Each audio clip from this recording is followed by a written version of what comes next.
पाठ 19 लखन पटवारी। लखन पटवारी।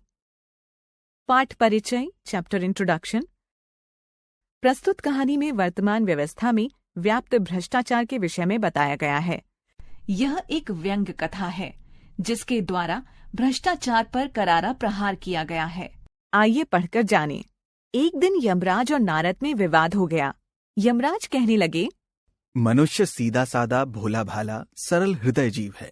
नारद कहने लगे, मनुष्य बहुत ही चालाक और धूर्त होता है।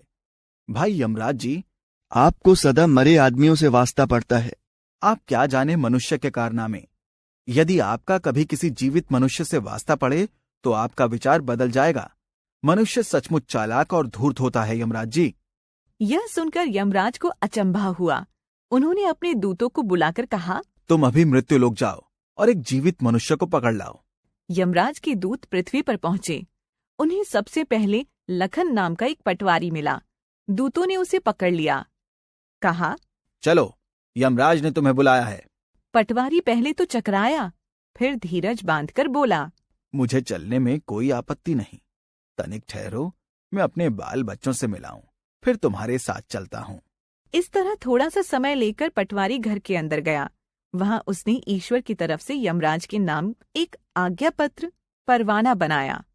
उसमें लिखा था, यमराज, तुम यह आज्ञा पत्र देखते ही फौरन अपना सारा कार्यभार लखन पटवारी को सौंप दो। तुमको आज से पेंशन दी जाती है। इस तरह आज्ञा पत्र तैयार करके लखन पटवारी यमराज के दूतों के पास आया और फिर उनके साथ यमराज के पास जा पहुंचा। यमलोक में उसने बड़ी नम्रता के साथ वह आज्ञा पत्र यमराज के हाथों में दे दिया। ईश्वर की आज्ञा को कौन टाल सकता है। आज्ञा पत्र पढ़ते ही यमराज ने सारा कामकाज लखन पटवारी को समझाकर सारा कार्यभार उसे सौंप दिया। लखन पटवारी अब यमराज के सिंहासन पर जा बैठा। लगा हुक्म चलाने। उसने सोचा, मैंने जीवन भर पाप ही पाप किए हैं। अब कुछ नियमों में ऐसा परिवर्तन करना चाहिए कि जिससे मरने के बाद मुझे स्वर्ग मिले। इतना सोचकर उसने यमराज के कानून को बदल दिया। आज्ञा जारी की कि नरक में पड़े हुए सब पापियों को स्वर्ग में भेज दिया जाए और स्वर्ग में पड़े हुए पुण्यात्माओं को नरक में डाल दिया जाए। आज्ञा की देर थी, नरक के सभी पापी स्वर्ग में भेज दिए गए और स्वर्ग के सभी पुण्यात्मा नरक में पटक दिए गए। इन नए नियमों से तीनों लोकों में खलबली मच गई। सब हाहाकार करने लगे। सब देवताओं ने सभा बुलाई और प्रस्ताव पास किया गया कि नए यमराज की अंधेर गर्दी विष्णु भगवान के यहाँ सुनाई जाए। निर्णय के अनुसार सब देवता विष्णु भगवान के यहाँ गए और हाथ जोड़कर बोले, भगवान, अंधेर हो गया, महाअंधेर। महाअंधेर। पुण्य आत्मा नरक में भेजे जा रहे हैं और पापी स्वर्ग में हैं। भगवान चकित रह गए। सारा वृतांत सुनकर उन्होंने यमराज को बुलाया।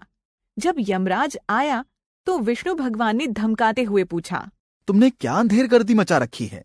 यमराज ने कहा, हे दीनानाथ, यह मेरी नहीं लखन पटवारी की करतूत है, जिसे आपने आज्ञा पत्र देकर मेरे स्थान पर यमलोक का कामकाज सौंपा है। यह सुनकर भगवान चकित रह गए। फिर मुस्कुराते हुए बोले, यमराज, मैंने तो किसी को आज्ञा पत्र देकर तुम्हारे पास नहीं भेजा। अंत में लखन पटवारी को बुलाया गया। जब वह सामने आया तो भगवान ने पूछा, क्यों रे धोखेबाज, तुमने यह जालसाजी क्यों की। लखन पटवारी ने हाथ जोड़कर उत्तर दिया, दीन बंधु, यमराज ने पहले नियम तोड़कर शरीर समेत मुझे यमलोक में पकड़कर मंगवाया। मैंने सोचा कि यमराज मेरे साथ न जाने कैसा बर्ताव करें, इसलिए मैंने अपनी भलाई के लिए यह काम किया है।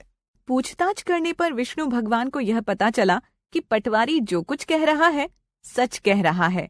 लेकिन भगवान ने फिर सोचा कि